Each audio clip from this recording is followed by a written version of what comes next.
Welcome to Friday. It's Alive with Dr. Perry, and that's me. And I'm very pleased and tickled to be able to give you another presentation. And I'm hoping that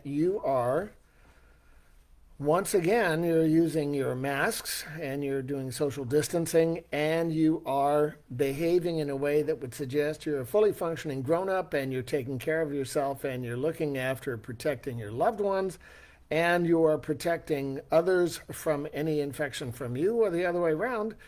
And therefore, it's another special day here in California. I'm in Southern California.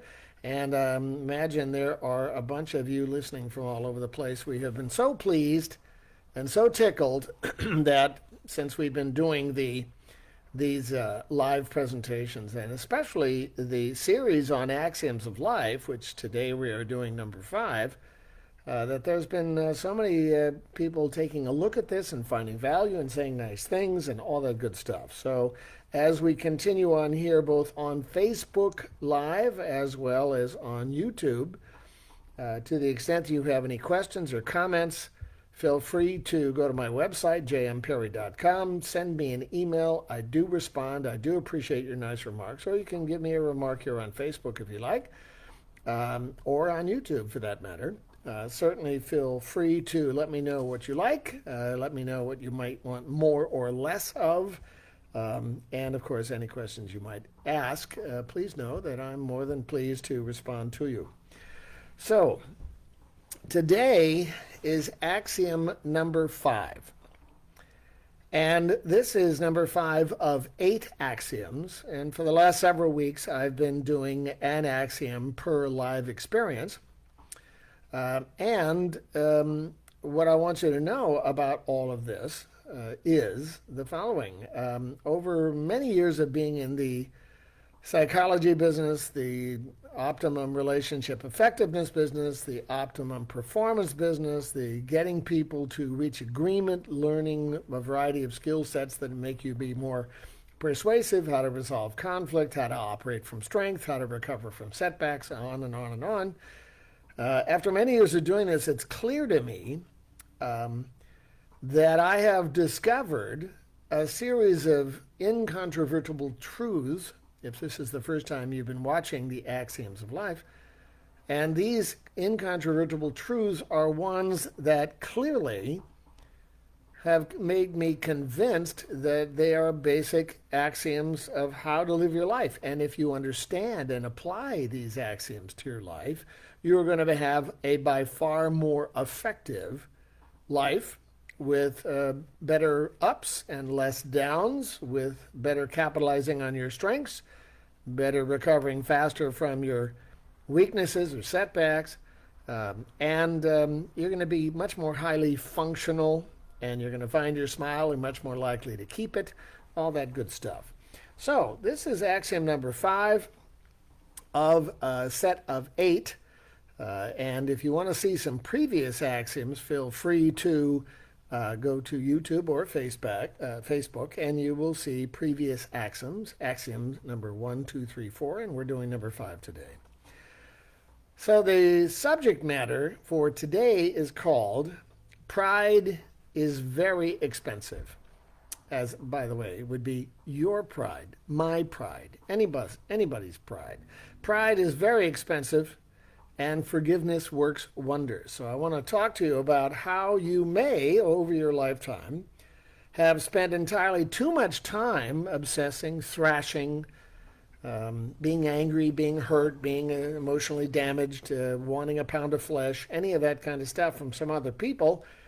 And what you have done is you've wasted a huge amount of time in unresolved relationships that still are important to you, and yet for whatever reason somebody bent you out of shape, or you got emotionally wounded, or they got emotional scar tissue and you broke up for whatever reason.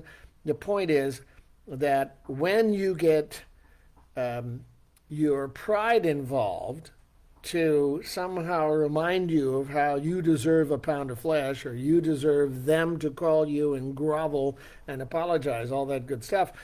The problem is when you do that on a regular basis, what you will do is you will waste huge amounts of time, particularly with those relationships that are still important to you.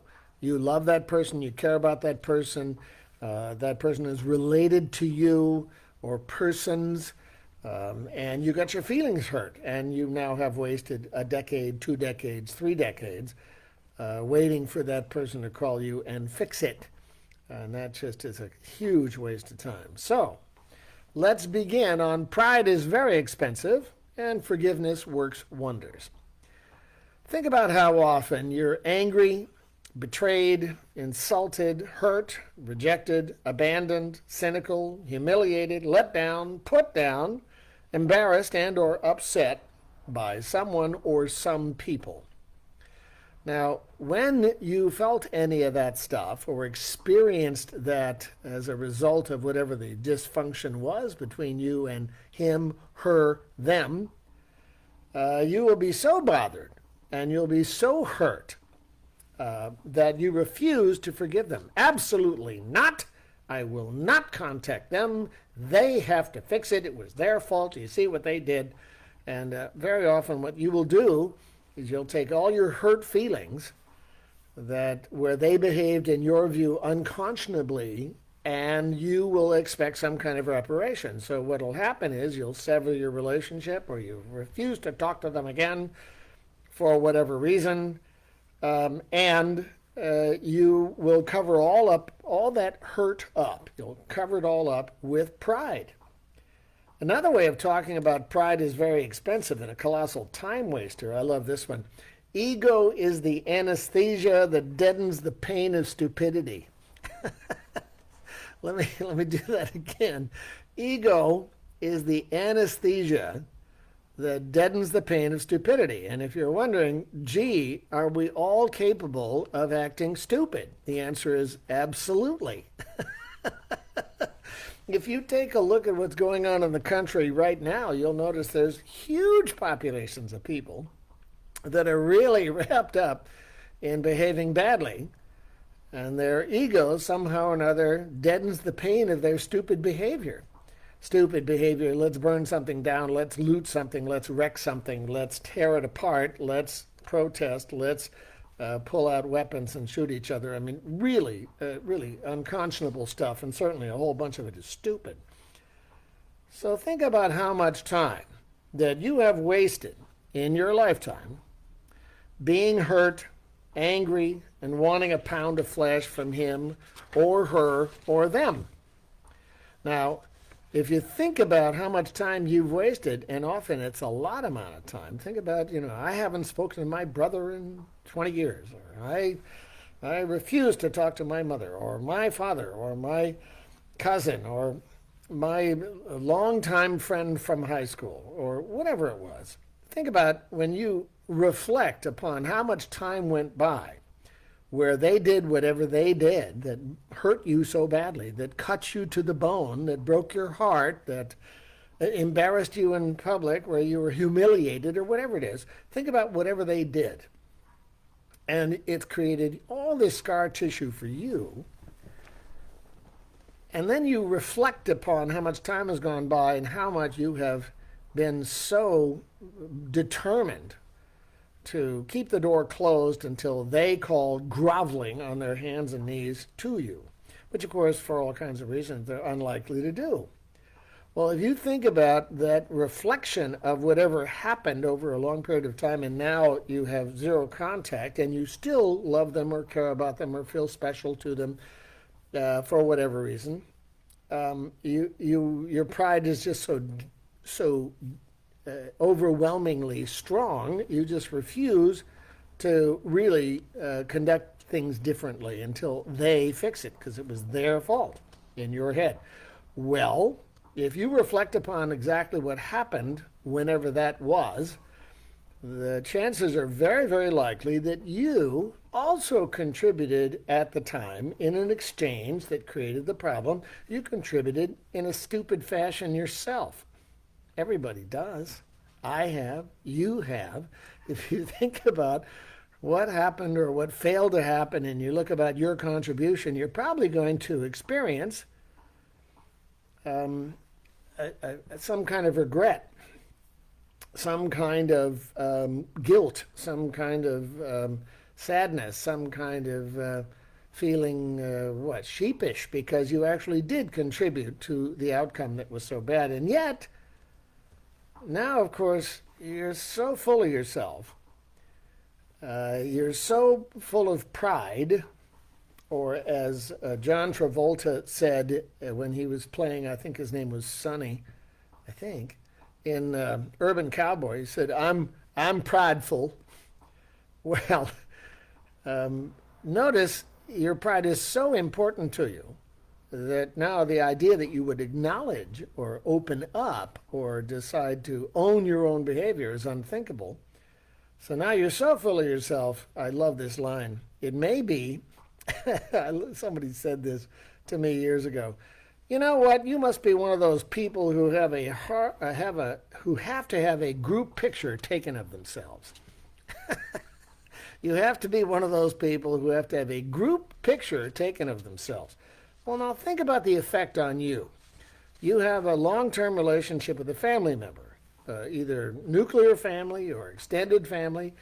You really cared about each other for a long period of time. You still do. You may dislike their behavior, and yet you still love them because they are a relative. And you have been kicking and screaming and waiting forever, and life is going by, and you're getting, let me see, white hair.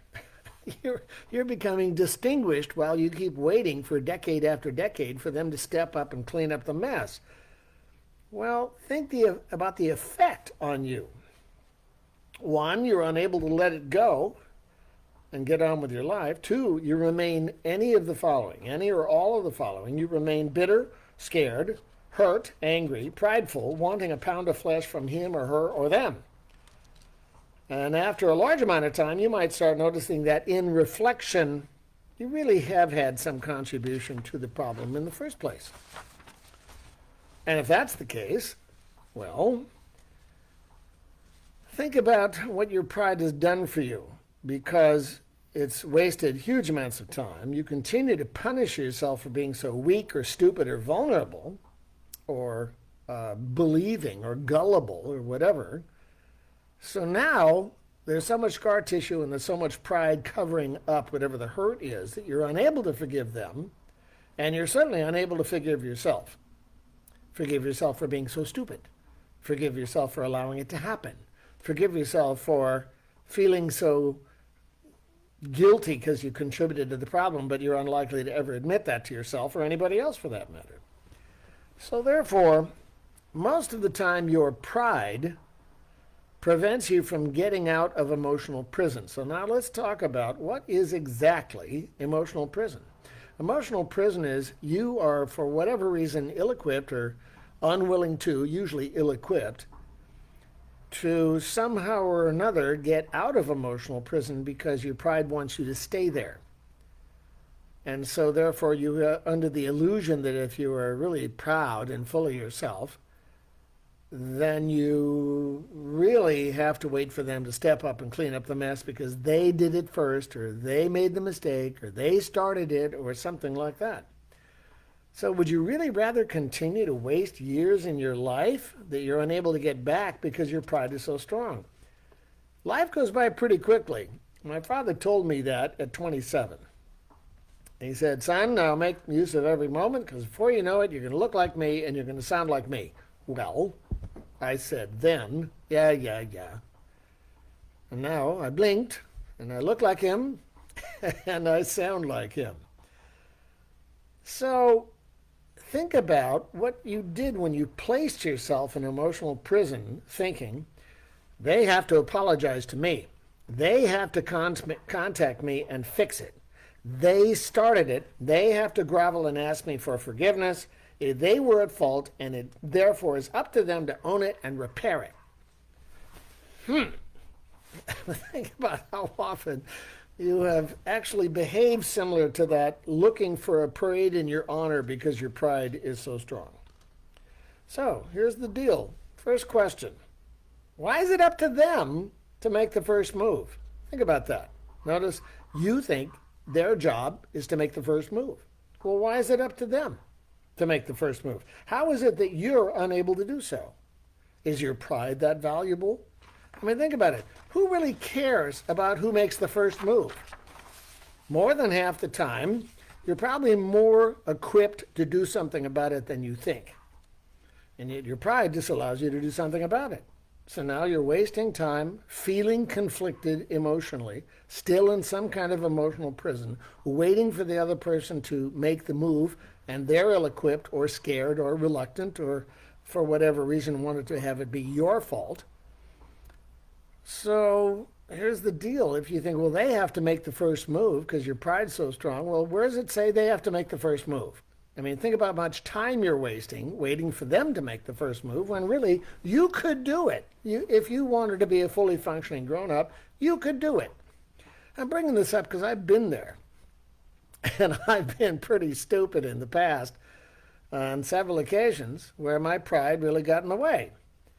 Now, that said, to be fair, be real clear. Sometimes, whatever they did was a deal breaker to you. Sometimes they, he, she, they, whatever they did was a deal breaker. There are times in which you will have a longtime friend, and then as you get older and you get more involved in your identity and doing whatever you do, it very well may be that you start going in this direction and you're quite proud of the outcomes of this direction that you're going in your life, and they're going in another direction. And let's say if it's now a few decades later, you have very little in common anymore. You had a wonderful time growing up having them be good friends with you, and you were good friends with them, and that was terrific. It's just that as more time goes by, some of those friendships fail to go the distance. Some of those friendships, it becomes reasonably clear that what was a pretty good relationship now is somehow unable to go the distance and provide value. It's almost as if you were going to shop for a friend today, it's unlikely you'd choose that person. So you're hanging on to the relationship simply because you've been in it for so long, as opposed to because you have so much mutual contribution to the quality of the relationship. So sometimes you have to give them a hall pass to hit the road, or sometimes they don't want to play with you anymore for whatever reason. And the reality is sometimes those relationships that stop, that break up, that have conflict, that seem like the price of admission is too high, sometimes you just have to offload those people. And here's the deal specific to that. If your offloading that person is okay with you, and there's an absence of emotional prison, then that's fine. If it's okay with you to be broken up and there's an absence of emotional prison, then that's just one of those, that was a nice chapter in my life, and now I'm moving on to other relationships. On the other hand, think about how often you miss the person, him, her, them, with whom you had a long time ago wounded and or broken relationship. Think about how often that person is a relative, either in your family of origin or your nuclear family or your extended family or a special network of people close to you. Think about that, meaning the relationship is damaged or wounded, or now you're estranged for whatever reason, and you're still in emotional prison. Here's the one that I talk to a lot of my private patients about,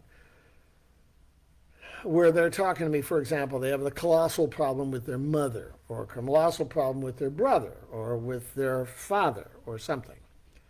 And it's this colossal conflict between, I love my parent because he or she is my parent, and yet I really have trouble with their behavior, and I find it unacceptable. Translated, I have emotional investment, and yet if I was shopping for a different parent, I'd choose somebody else. So that's the rub there. You have emotional investment in a person largely because you're related to them in one context or another, and yet at the same time you find their behavior just impossible, or if you get around that person, they either suck energy, or you do, or you get in fights, or do whatever you do. So here's the deal.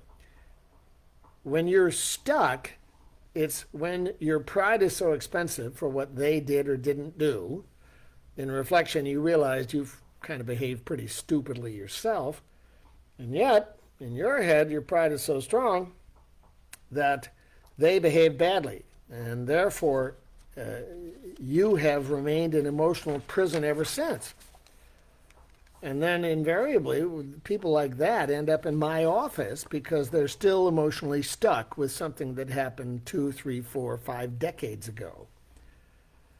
So if you think about what's the point of all this emotional prison, well, the point is you have to have something that's going to somehow give you the illusion of a painkiller for hurt feelings. You have protected your pride by remaining mad at them. All the while, you've also felt guilty or remorse or sadness or hurt or embarrassed or lonely and in a constant bind in your emotional prison. You would love to have it fixed and repaired, and yet you remain unwilling to reach out and begin the process yourself. Why? Well, because they're supposed to, and your pride is very expensive. Often you feel kind of, ill-equipped or weak or confused or overwhelmed on how you might actually start to reach out and reconcile with whoever's important. Well, here's something I'd like to run by you if you've got these kinds of relationships, because most people do have got some severed or wounded or strained relationship or estranged or something with people that matter, and then you're allowing too much time to go by. And sometimes, by the way, what's really, really painful, and I've seen this happen many times with my private patients, is they're still waiting for time to go by. Let's say it's with their mother or with their father, and then with the unfinished business and the emotional scar tissue, then the mother or the father dies. Boom. Now, when that happens, you can't get it back. I mean, you can't somehow or another restore and repair the relationship, which of course is just very, very painful. And a lot of people go through that. I've lost count of all the times I work with people who have this, I'm unable to talk to them or say I'm sorry or fix it or tell them I love them or something because your pride is so expensive. So here's what I'd like you to consider. I'm going to give you two options, and I'd like you to decide, as I give you these two options, I'd like you to decide which one's worse. Now keep in mind, both of these are uncomfortable, and you got to decide which one's worse. Which one is worse? That with this person, him, her, them, that you have this estranged relationship, whatever that is. Here's the first option. Now remember, which one is worse between these two? The first one is you own your behavior, you swallow your pride, you contact these people or the person, and you begin the process of repair. So that's number one. You actually dismiss the notion that they're supposed to do it first, and you decide, okay, this is stupid, I'm going to reach out, I have zero dog in this fight anymore, so I'm going to reach out. And that's uncomfortable for all kinds of reasons. One, it's counter to what you've believed in for so long, that it's their job to clean it up. They didn't. You behaved brilliantly, but you know how they are. It's their job to do it first. So that's pretty painful because sometimes, how would you tee it up? It's their job to do it. Your pride's in the way. You feel kind of weak and stupid and embarrassed and all that stuff. So which one's worse? One, you own your own behavior, you reach out, you attempt to reconcile the relationship to some degree. Or, number two, you simply remain so proud and require that they reach out to you first, and they clean up the mess. And you're continuing to wait for the years to pass by. So let me do it again. Which one's worse? To go through the disquiet that clearly you're going to experience if you take initiative to clean up a mess in your head that they made. And yet you're thinking, this is stupid. I'm wasting huge amounts of time. And that's pretty painful to actually take the initiative to begin to clean up a relationship if it's possible, particularly when you think it's their fault. They started it. And then option 2 is just keep doing what you're doing. Emotional scar tissue, irreconcilable issue between you really care about these people and yet they drive you nuts and they hurt your feelings and they were brusque or rude or insensitive or cruel or something. So which one's worse? Think about it. I've been there. And what I would tell you in my decision is number 2 is worse. To keep doing what I'm doing because my pride has to cover up all my hurt. And then I just waste years waiting for them to step up and they're unlikely to do it. So my recommendation is to consider if option 2, which is keep doing what you're doing, is worse, remember they're probably just as afraid to reach out to you. They're probably feeling just as full of pride themselves because they want to protect themselves.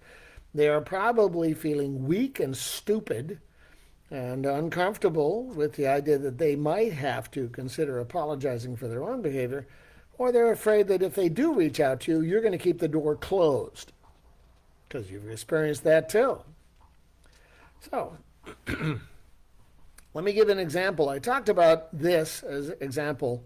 This is something that happened to me. I talked about this on one of the other YouTube things in the Axioms. So I want to respond to that because if I tell the story briefly again to you, perhaps it's the first time you've heard it. This is what I went through. And I went through it, and I was stupid. And having said that, my pride was huge. And so the issue had to do with me and my relationship with my dad, who I loved, who I thought was pretty wonderful in so many respects. And having said that, many years ago, my father wrote me and my 2 older siblings a Dear John letter. He basically said, I don't want to play with you anymore. I've taken entirely too much criticism from your mother. I don't need any more from you. And I, at the time, underappreciated how my behavior motivated him to write that letter to me. I was hurt. I was crushed. I got angry because it's much easier to be angry than to acknowledge how crushed I was. And he basically said, I want to take a long vacation from you and your treatment of me. And I really understood, this was what, 30 some years ago. I really underappreciated why he wrote the letter. Now, many years later, I really understand why he wrote the letter. And so I, with my brother and sister, spent 10 years without any contact with my dad. Now, there are lots of reasons why this happened, and everybody in the family contributed in counterproductive fashions. And without pulling out my finger and blaming it on anybody, the reality is that I understood why he wanted a vacation from his own children, and especially why he wanted that from me. So what did I do? For an entire decade, here I am, Dr. Perry, being brilliant and highly functional and really mature and full of common sense. What did I do? I got hurt, and I covered up all the hurt with pride, and I thought, how dare he do that? And so I tried to convince myself, I tried to convince myself that somehow it didn't matter. It would be fine. I'm going to be fine without my father. Well, 10 years went by, and I felt more and more sad, and more conflicted, and more missing him, and more thinking, look, I'm more developed than my father. I know that he's ill-equipped to call me and reconcile, and so it really doesn't make any difference who should reach out. He's getting older. And so when he turned 70, I called him 10 years later without any contact with him at all. And he was angry, of course, and I thought, well, apparently he's gotten over it. So he was short and curt. And he said, well, let me call you back. I don't know if I really want to meet you. And so he called me back 2 days later, and we agreed to meet close to Los Angeles. And I was over all my hurt and all my anger and all my this and all my that. He was still pretty angry. And I remember we sat down at a restaurant, and his hair turned white. Go figure. So he looked at me and I said, well, I suppose I got to tell you about all the things that really ticked me off. And I said, okay, go ahead. So he told me all the things that really ticked him off. And it sounded like a broken record. And I heard it all 10 years previously. And so he looked at me, because I didn't interject or get defensive or anything. He said, so, son, what do you think about that? And I said, well, Dad, if I was in your position, I can certainly see why you would be so upset. And he looked at me kind of quizzically, and he said, well, okay. And then he said, maybe you want to tell me all the things that ticked you off. And I said, no, I'm not going to do that. What I will tell you is some of the stuff that hurt my feelings, which I did. And after about 10 minutes of that, I said, what do you think about that? And he said, well, I can see why your feelings were hurt. Well, that whole exchange took about 25 minutes. After 10 years of no contact. And from that day forward, for the next 6 years, we, my dad and I, were inseparable. I got to enjoy a relationship that any son would die for, to have a relationship like that with my dad. And so here's the great news. The great news, I finally grew up. I finally decided to become an adult. I finally decided that where was the payoff of all this pride preventing me from being a fully functioning grown-up? So I got to enjoy a wonderful relationship with my dad, and 6 years later, he died. And Emerson. Now, what I want you to know is I'm very fortunate that I had that with him. I'm very fortunate it got reconciled. Sometimes it doesn't. Or sometimes the repair takes quite a while. And having said that, I can tell you it's one of the best things I ever did, is decide to get off my high horse, to need to apologize if I needed to tell him I loved him, and how important he was to me. So what I want you to know is this. I've been there, I've lived it, and I'm really pleased I did what I did. I feel embarrassed and kind of stupid that I waited a whole decade, but as you know, pride is very expensive.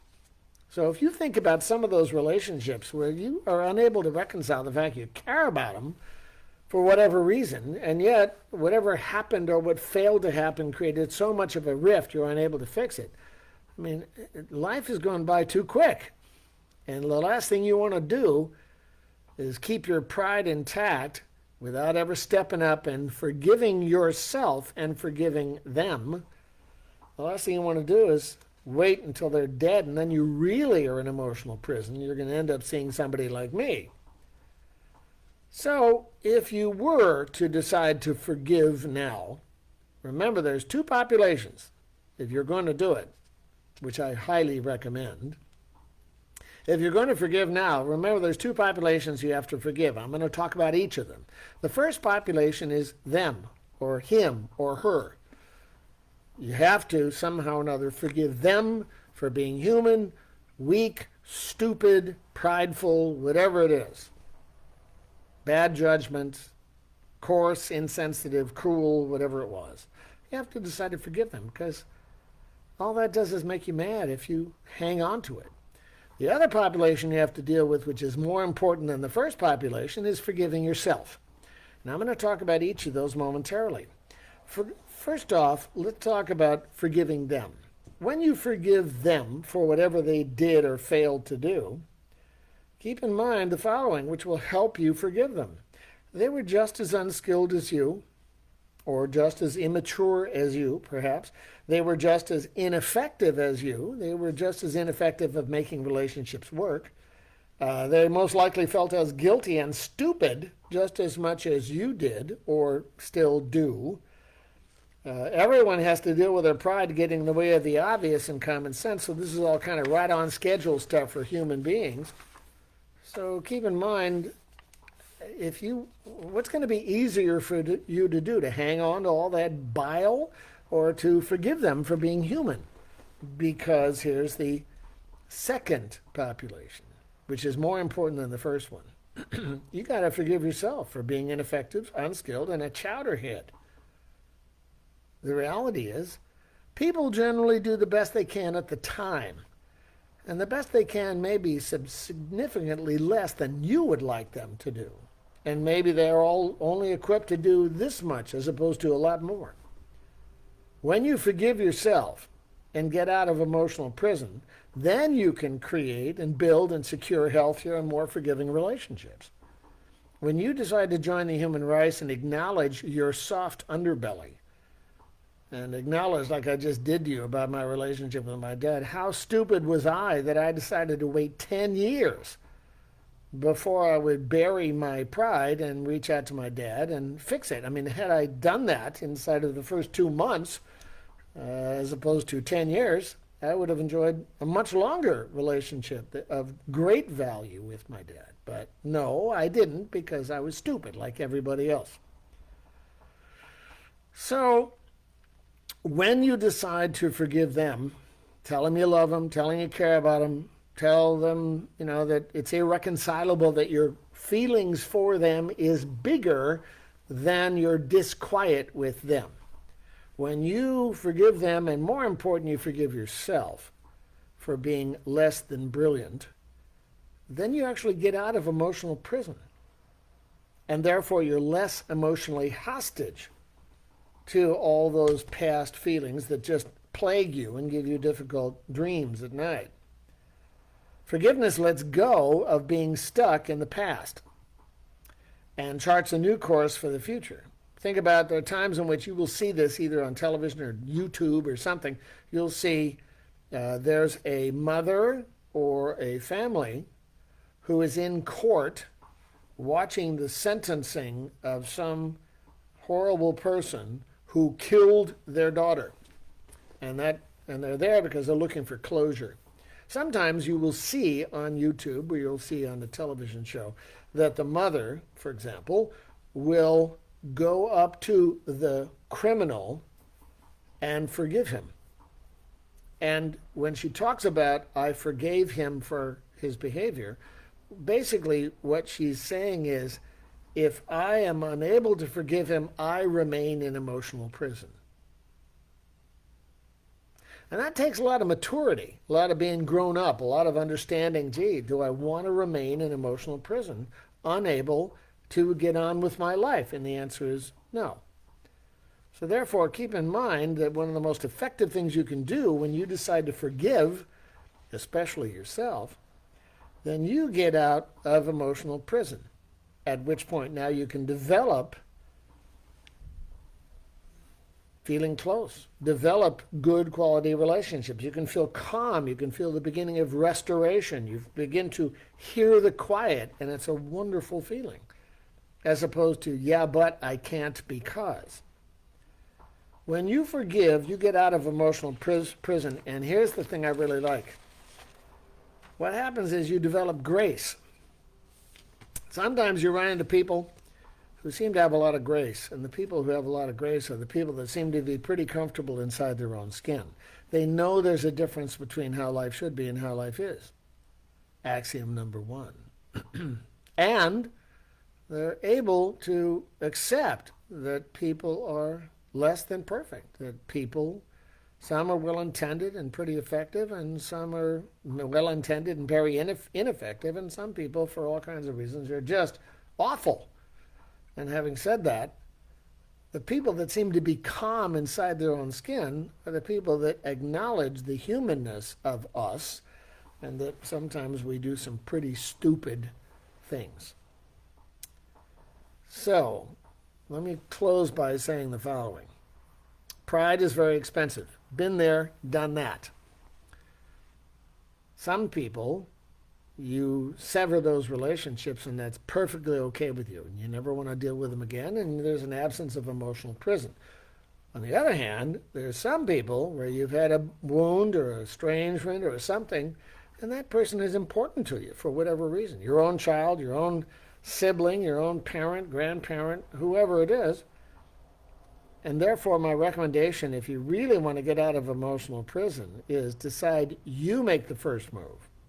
You become the bigger person.